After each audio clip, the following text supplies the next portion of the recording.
Are you ready to take your Shopify store global?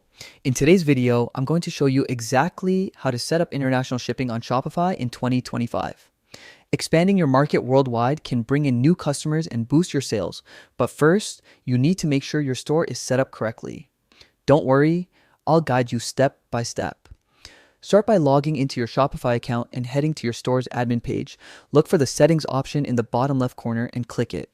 From there, select shipping and delivery.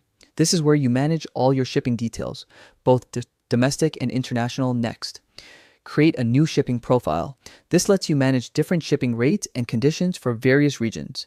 Once the profile is created, click Add Shipping Zone. Here, you can choose the countries you want to ship to.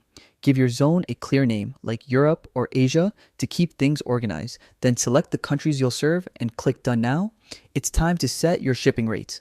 Click Add Rate and you'll see options for a flat rate or using a carrier or app to calculate costs. Flat rates are simple and consistent, while carriers can provide real-time rates and potential savings. Name your rate something descriptive, like Standard International or Express Global, and enter the price you want to charge. Don't forget to consider promotions or competitive pricing. Once done, click Done and make sure to save all your changes. And that's it. Your Shopify store is now ready to reach customers around the world, providing a smooth and professional shopping experience. By setting up international shipping, you're opening your business to a global audience and taking your e-commerce to new heights. Thanks for watching and happy selling.